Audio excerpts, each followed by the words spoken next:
안녕하세요. 이호석입니다. 오늘은 김규식 대표님을 또 모셨습니다. 왜냐하면 저희가 코스피를 구해야 될 것 같아가지고 급하게 또 한 번 모셨어요.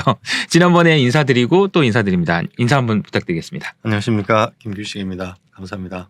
네. 저희 코스피를 구하러 오신 거죠? 네. 네. 어떻게 구해야 되는지에 대해서 좀 저희가 이제 회의를 좀 했습니다. 시작하기 전에. 어떤 식으로 구해야 될지. 시작하기 앞서서 뭐 주가를 결정하는 거는 여러 가지 요인들이 있지만 저희가 이제 올해 많은 분들이 관심을 갖는 거는 이익도 좋고 뭐 다 좋은데 거버넌스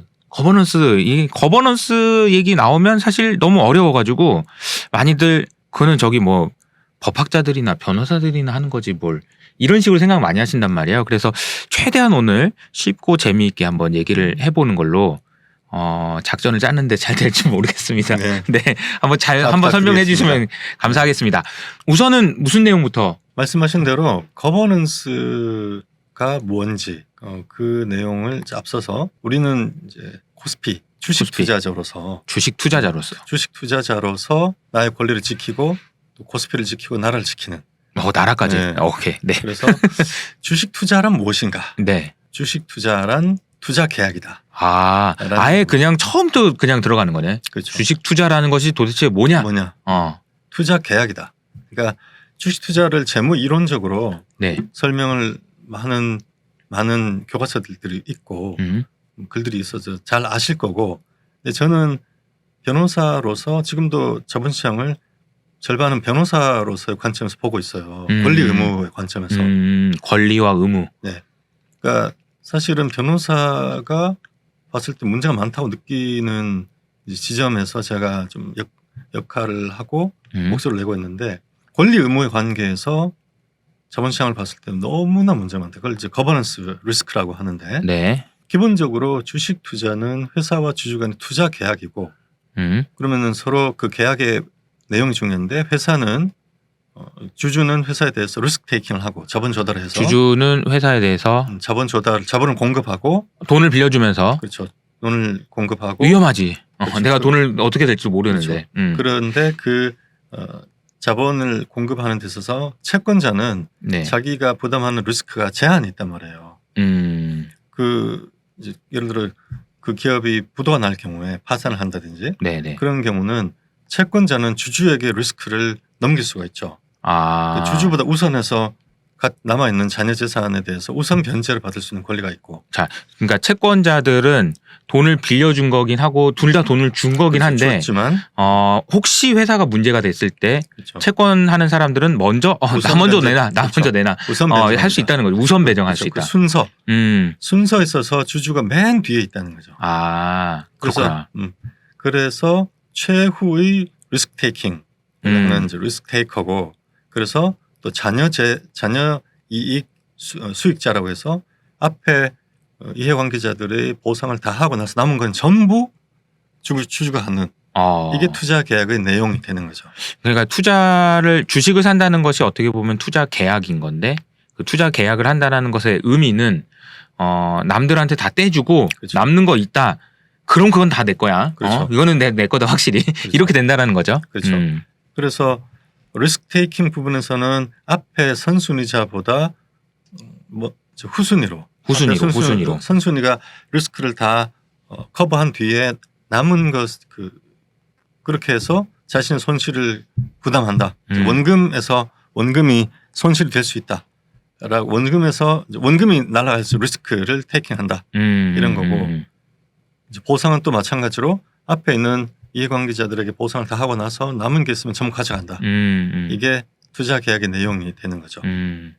참 이게 어떻게 보면은 처음에 누가 그런 걸 생각을 했는지 모르겠지만 그런 구조를 짜는 것도 되게 재밌는 것 같아요. 그러니까 회사한테 돈을 빌려주는 사람들을 두 개로 나눈 거잖아요. 크게 보면 너는 확실히 이자는 챙겨줄 테니까 원금 뗄 가능성도 내가 망하지는 않으면 없어. 거의 없어.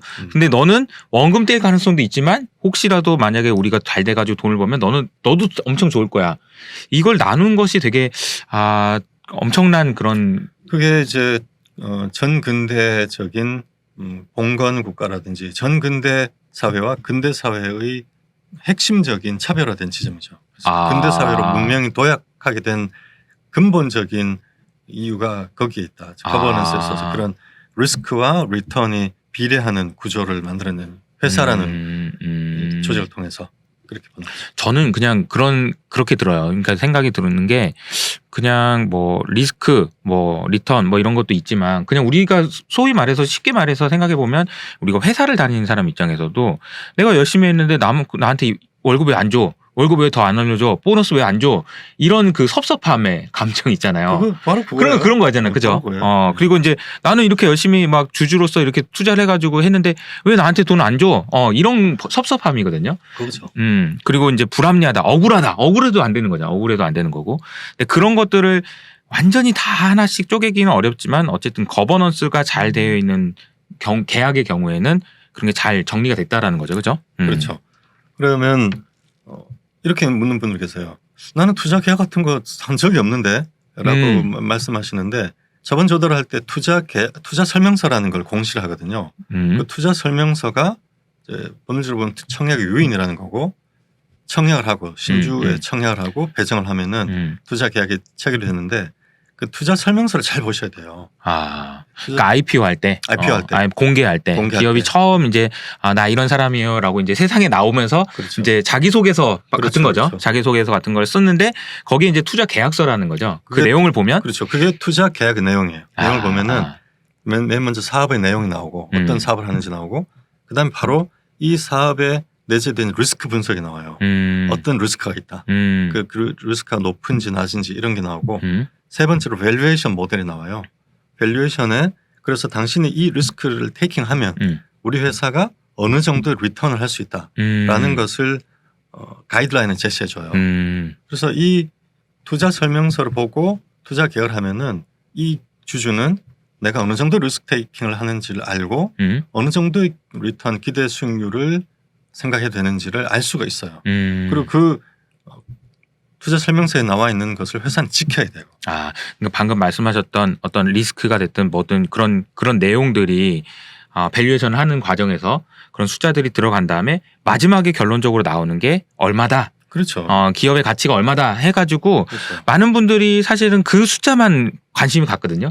그래서 시총이 얼마야, 공모가가 얼마야 이거였지만 사실은 이 숫자가 나오기 위한 그 근본적인 그 숫자들, 다시 말하면 코스트 오브 에쿼티 그리고 WACC 이런 개념들이 어떻게 보면은 더 중요한 계약일 수 있겠다는 생각이 좀 들거든요. 그게 핵심이고 시가총액을 만들기 위해서 그 바탕에는 내가 부담한 리스크와 내가 얻을 수 있는 리턴의 그 균형점을 찾는 아주 미묘한 관계들이 있단 말이에요. 그래서 내가 투자를 바라볼 때 지금도 코스피가 오르고 내리고 있지만 지금 내가 들어갈 때 어느 정도 리스크를 테이킹하는 거고 나는 어느 정도의 리턴을 기대하고 할 수 있는지 이것에 대한 매일매일의 그 균형 조정 과정 이게 투자의 자본 시장의 역할이고 그래서 기본적으로 투자 계약을 체결했고 회사가 나에게 어느 정도의 수익률을 약속했는지에 대한 감을 갖고 계셔야 된다. 그리고 그걸 안 지키면 주주로서의 권리가 있고 그 권리를 이제 할 생각이 있으셔야 되고 그게 그러니까, 투자 개념이다. 그러니까 처음에 투자 계약서에 쓸 때 코스트 오브 에쿼티, 그러니까 코스트 오브 에쿼티라는 거는 내가 자본을 조달할 때 그렇죠. 내가 이 정도는 이자는 아니지만 이 정도는 줄 각오를 하고 내가 돈을 빌리는 거다라는 그렇죠. 걸 계약에 써놓은 거예요. 쓰는 거죠. 물론 그거는 못 지킬 수도 있어. 그렇죠. 못 지킬 수도 있으나 만약에 못 지키거나 그런 것이 내가 최선을 다하지 않은 게 들통이 나면 니네들 나한테 뭐라고 할 수 있어. 이런 개념인 거잖아요. 그죠? 그렇죠. 그래서 이제 변호사들은 계약의 내용을 보면 바로 그 다음에 그걸 못 지켰을 때 권리지 않는 어떤 구제 수단이 있는가를 바로 살펴보거든요. 네네네. 근데 이제 저번에도 말씀드렸고 제 문제의식이 한국에서는 주주 권리가 훼손됐을 때 침해됐을 때 그 주주 권리를 지킬 수 있는 구제 권리 수단이 하나도 없다라는 게 근본적인 문제의식인 거죠. 근본적인 문제의식. 알겠습니다. 이게 제가 생각을 해보니까 재미를 위해서 제가 이제 기업을 하고 대표님이 이제 투자자가 돼가지고 계속 이제 역할글처럼 이렇게 하면 재밌을 것 같다는 생각이 들거든요. 그러니까 이제 저는 이제 대표님한테 이제 돈 좀 빌려주세요. 돈 좀 투자 좀 해주세요. 제가 이게 지금 사업이 엄청 지금 장난 아니에요. 지금 이거 잘 될 거예요라고 얘기할 때 수익률 제가 한 8% 정도는 보장해 줄게요. 이렇게 해가지고 계약서 써가지고 사인 딱 하면 그렇죠. 이제 계약이 딱 이루어지는 거예요. 그렇죠. 그러면 대표님이 이제 저한테 10억 딱 이제 투자. 그럼 이제 그 돈 가지고 제가 이제 투자를 해가지고 이익을 얼마 내면 대표님한테 드려야 되는데 잠깐만 제가 이제 딴맘이 먹는 거죠. 그러니까 10억 가지고 한 11억을 벌었는데 그때 돈 필요할 때는 좀 이제 좀 빌려달라고 아쉬운 소리도 하고 그랬지만 가만 생각해 보니까 이건 좀 뭐 또 써야 되고 뭐 차도 사야 되고 뭐 이럴 것 같아서 그냥 입을 닦아버린다든지 배당을 안 준다든지 아니면 그냥 모른 척 한다든지 뭐 이런 식으로 할 때 이제 대표님이 뭐 하는 거야? 소리를 꽉 지르면서. 그렇죠. 이렇게 되는 거죠. 그래서 10억을 투자를 하고 한 5년 동안 하나의 주주 리턴을 못 받고 그럼 8%씩 매년 하면은 5년이면 한 40% 최소 40% 복리하면은 한 50% 그렇죠. 50% 이상. 수익률을 올렸어야 된다. 한 5억을 내가 벌었어야 되는데 5년 동안 못 받은 거예요. 그러면 그 5억을 한꺼번에 받아야 되잖아. 그 미뤄뒀던 게 있잖아. 그렇죠. 그거 안 주는 것만 해도 억울한데 이제 돈을 벌고 있어. 그래서 배당 가능 이익이라는 게 생기는데 그 배당 가능 이익이 이제 주주 가치 원천이 되는 거죠. 네. 회사에 돈을 현금 써는데 돈을 안 줘. 배당도 안 하고 뭐 자사주 매입도 안 하고 안 해. 아니 왜 돈을 벌고 있는데 이제는 저에게 그 약속했던 보상을 해 주셔야죠. 이렇게 요구를 하니까 회사에서 이런저런 이야기를 하면서 계속 회사에 유보를 해놓고. 그리고 제가 지금 국제 정세가 지금 그리고 이제 뭐 저기 러시아랑 우크라이나랑 싸운다고 그러잖아요. 나중에 드릴게요. 나중에 자꾸 이러는 거죠. 여러 가지 핑계들이 수없이 많은 핑계들이 있는 거잖아. 계속 나오는 거죠. 그렇게 되면 이제 이렇게 이야기하는 거죠. 오케이 알았어. 그래서 일단 보상을 하시고. 또 돈이 필요하면 내가 또 돈을 또 투자해 줄게.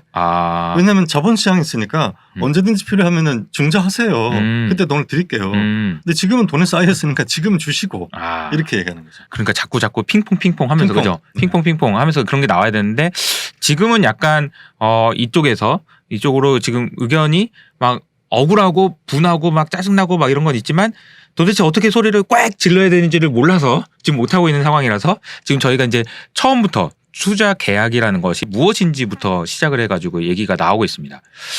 그러면 저희가 이제 투자 계약 이거는 뭐 대충 알겠는데 그러면 거버넌스라는 것은 또 뭔지 이거는 우리나라 말로 표현하면 이제 지배구조 뭐 이런 개념인데 거버넌스 이건 뭐라고 봐야 되나요? 지배구조라는 말은 잘못된 용어고요. 그래요? 네, 지배구조라는 거는 없는 용어고 그건 일본에서 만든 용어고 지배라는 것이 대주주가 그 기업과 소수주주들을 어떻게 지배하느냐의 관점, 대주주의 관점에서 본 거고 거버넌스라는 거는 그냥 주주 전체 주주와 회사와의 관계에서 보는 거고 또 주주뿐만 아니라 전체적으로 주식회사랑을 보면은 그 구성원이 주주가 있고 주주도 대주주가 있고 소액주주가 있고요. 일반 주주가 있고 그리고 경영진이 있고 임직원 있잖아요.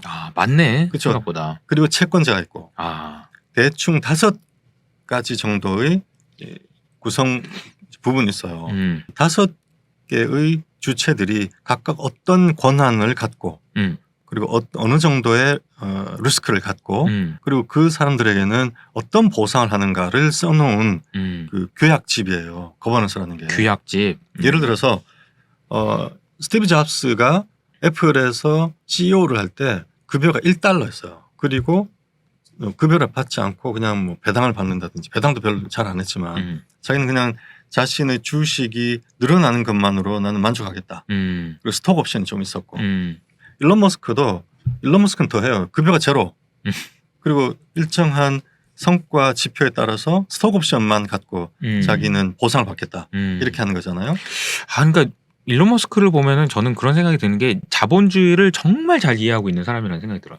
그게 바로 이제 일론 머스크는 대주주면서 경영진이잖아요. 네. 대주주와 경영진과 일반 주주의 이해관계를 일치시킨 거죠. 일치되어 있는 거버넌스다. 그런 걸 좋은 거버넌스라고 하는 거죠. 그러니까 뭐 딴 맘을 안 먹게. 그렇죠. 구조 자체가 거버넌스 구조 자체가 일반 주주와 대주주와 경영진이 이해관계가 일치되어 있는 거예요. 그러니까 똘똘 뭉쳐서 그렇죠. 똘똘 뭉쳐서 사업을 해도 될까 말까인데 지금 맨날 지금 딴 생각을 자꾸 그렇죠. 나는 지금 생각해 보니까 이렇게 하면 내가 섭섭한데 그냥 임금을 더 받아가지고 그냥 빼버릴까? 막 이런 생각. 이건 좀 복잡한 거잖아요. 그렇죠. 근데 그렇게 되었을 때 이제 한국의 거버넌스 보면은 한국은 대주주와 일반 주주와 경영진, 그러니까 대주주가 경영진을 겸한다고 보고 네. 대주주와 일반 주주 간의 이해관계가 정반대로 되어 있어요. 예를 들어 시가총액에서 대주주는 시가총액이 내리면 좋고 일반 주주는 시가총액이 올라야 되잖아. 대주주는 주주 환원을 안 하면 좋고 일반 주주는 당연히 주주 환원을 안 하면 좋고 이렇게 이해관계가 정반대되도록 법령과 규약이 정관이 그렇게 구조적으로 짜여져 있다는 거예요. 이거는 매우 나쁜 거버넌스다. 안타깝네요. 나라 망하는 거버넌스다. 이런 거죠. 아니 그러니까 이제 일론 머스크를 예를 들었으니까 예를 들자면은 경영진이 만약에 예를 들어서 주가가 오르는 걸로만 보상을 받는 사람이라면 그렇죠. 이건 무조건 주주의 이익을 위해서 나의 모든 걸 헌신하는 거지. 그렇죠. 돈을 차입해서라도 배당하고 주가를 올리려고 하겠죠. 아니 근데 그게 아니고 그게 뭐 주가가 오르든 말든 팔 수도 없고 뭐 나랑 관계도 없고 그런 생각을 한다면 최대한 임금을 많이 받아서 이익이 줄든지 말든지 뭐 이걸 빼돌리든지 말든지 뭐 비행기는 좋은 거 타고 다니고 막 골프장은 뭐 어디 이럴 수 있는 거잖아요. 그죠? 그렇죠. 워런 버핏 회장님이 투자 대상 회사를 볼 때 제일 먼저 정관을 보고 제일 먼저 보는 게 보상 규정이에요. 보상 규정. 경영진이 어떤 조건 하에서 어떤 보상을 하자는지 그걸 제일 먼저 봐요. 그게 거버넌스의 핵심이에요. 그리고 주주는 어떤 보상을 받아왔는지 배당을 어떻게 받았는지 뭐 자사주 매입은 언제 어떻게 했는지 이걸 제일 먼저 봅니다. 그게 거버넌스의 핵심이죠.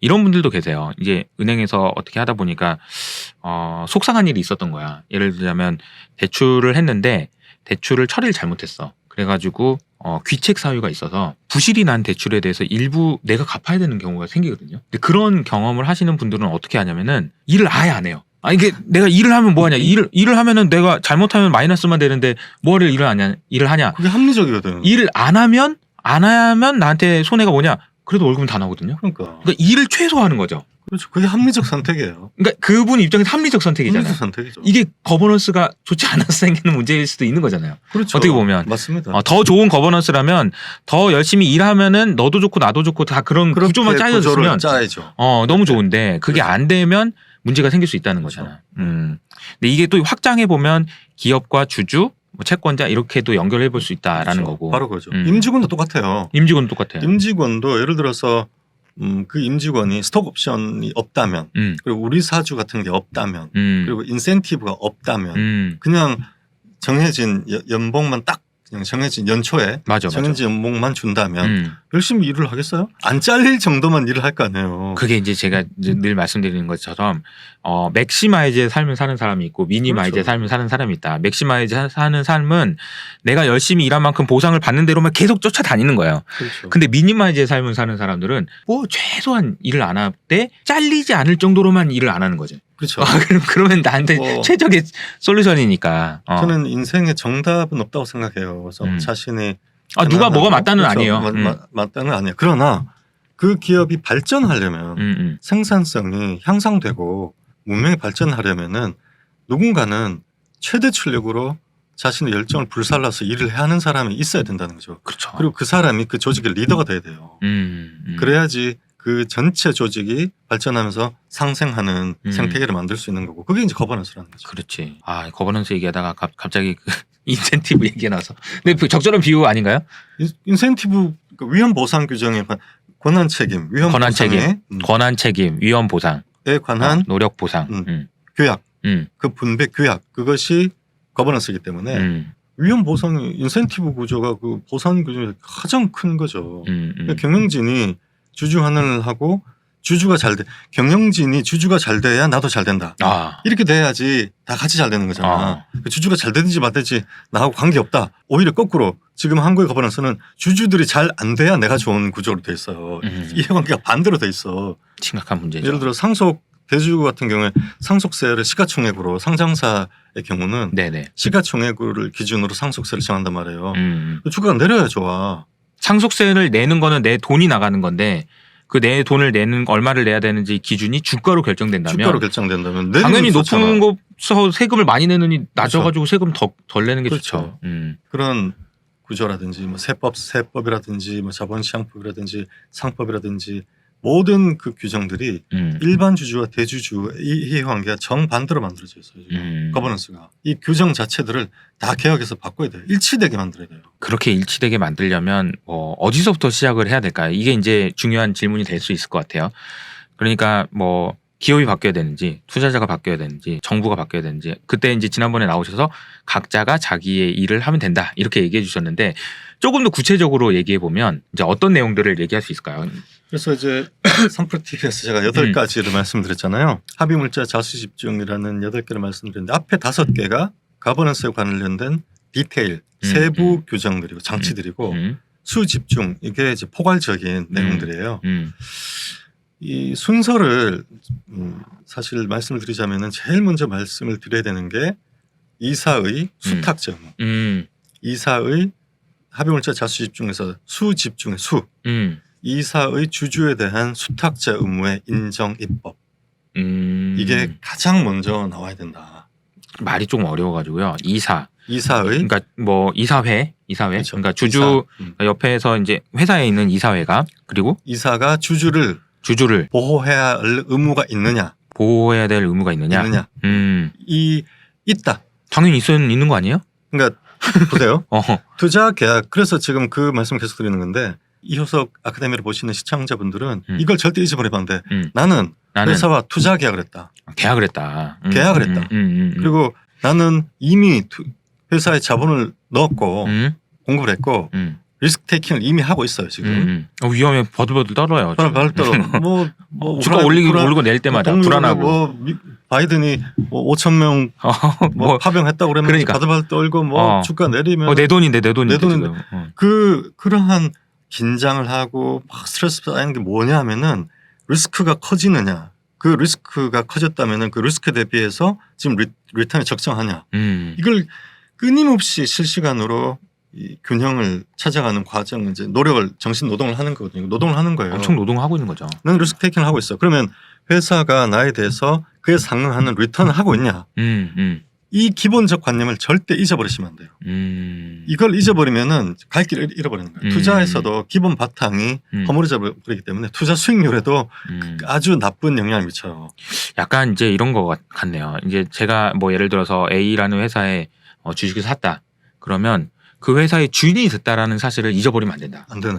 큰일 나는 거죠. 주인이 되면 그래서 회사에 떵떵거릴 수도 있는 그런 아주 작은 돈이지만 그렇죠. 그만큼의 그 권한을 가지고 있다라는 사실을 잊으면 안 된다. 그렇죠. 그리고 그만한 가치가 있는 회사를 사야 되고 남들이 잘 모르는 회사를 살 때도 나는 분명히 내가 이 회사에 대해 매력을 느끼는 포인트가 있고 이 회사의 주인이 되고 싶은 매력을 느끼는 포인트가 뭔가 있었을 때 이유가 사야 있으니까. 된다. 이유가 있을 때 사야 되고 그것이 침해되면은 내가 그 회사에 대해서 어떤 권리가 있는지를 알고 계셔야 되고 자 그럼 투자 계약을 했어요. 그러면 회사가 나에 대해서 보상을 해야 하는 의무가 있단 말이에요. 의무가 있단 말은 내가 갖고 있는 그 권리를 보호해야 할 의무가 있다는 말이고 똑같은 말이에요.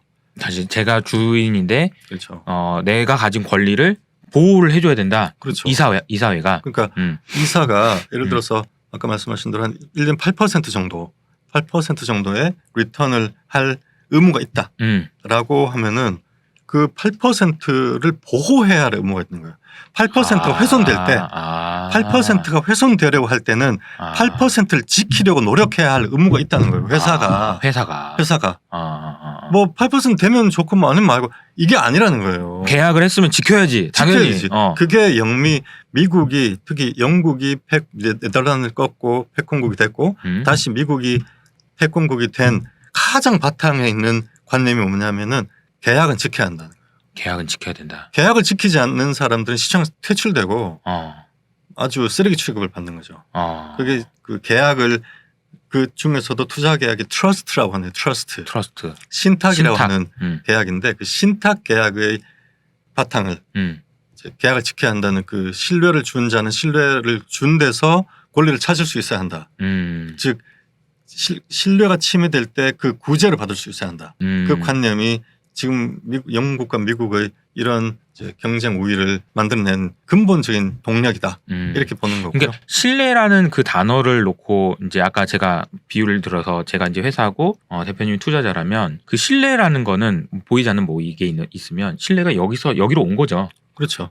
그럼 여기서 여기로 왔으면 내가 이런 좋은 신뢰를 받았으니 내 신뢰를 받았으니 이 신뢰를 받은 거를 위임을 받은 거잖아요. 그렇죠. 그걸 지켜야 되는 거지. 배신하면 안 된다는 거예요. 배신하지 않고 이 소중한 신뢰를 보호해야 된다는 거예요. 보호해야 되는 거예요. 그 신뢰를 보호해야 된다는 거예요. 그 신뢰를 보호한다라는 것이 계약을 지킨다는 거고. 똑같은 말이에요. 계약을 지키는 것이 어려우니까 한 번만 봐줘 이런 게 아니고 지키려고 끝까지 노력을 해야 되는 노력을 거고. 했고 문제가 됐을 때 주주가 당신은 어떤 노력을 했냐. 예를 들어서 뭐 LG화학이 물적 분할해서 뭐 난리가 나가지고 한 40% 폭락했는데 매크로 때문에 20% 정도 폭락했다고 봐도 물적 분할 때문에 한 20% 정도 폭락했단 말이에요. 그때 당시에 50조 정도였는데 그러면 10조가 날아갔다고. 주주 이익에 10조가 날아갔단 말이에요. 그랬을 때 주주가 이렇게 물을 수 있잖아요. LG화학 이사진에게 이사회에 당신은 우리 주주들이 10조만큼의 손실을 볼 때 어떤 보호 의무를 했냐. 이걸 지키려고 어떤 노력을 했냐. 그냥 열심히 그냥 IR하고 열심히 설명하고. 그걸로는 안 되는 거죠. 안 돼요? 그건 그러면? 최선 의무로 절대 인정 안 되는 거죠. 아니 그래도 열심히 이제 사업을 하려고 노력을 많이 했는데. 그 미국 경우는 네. 그런 경영 행위를 해서 보호 의무가 인정받으려면은 최소한 밸류에이션을 한 밸류에이션 리포트 있어야 되고 그리고 다른 대안이 없었다. 어쩔 수 없었다. 그렇죠. 어쩔 수 없었다. 그 대안들이 주주를 보호하기 위한 다양한 옵션들이 한 10가지가 있는데 이 10가지 중에서 이것이 최선이었다라는 것을 입증할 수 있는 리포트가 있어야 돼요. 그것도 한 2개 정도에. 예를 들어서 PwC라든지 딜로이트라든지 이런 데서 맥킨지라든지 이런 데서 받은 경영 전략 보고서가 있어야 돼요. 아니 근데 우리나라에서는 그럴 것 같아요. 언제 그런 걸 하고 있어? 나 지금 바쁜데 지금 사업하기도 바쁘고 지금 배터리 지금 하려면은 지금 언제 막 자금 조달돼요? 바빠요. 못해 그런 거. 그럼 무능한 경영. 이렇게 할 것 같은데. 그렇죠. 둘 다 할 수 있어야 되죠. 둘 다 경영도 잘해야 되고 주주도 보호할 수 있어요. 둘 다 잘하는 경영진이 회사를 경영해야죠. 무능한 경영진. 갑자기 그런 생각 드네요. 왜 주주한테 그렇게 신경을 많이 써야 되지?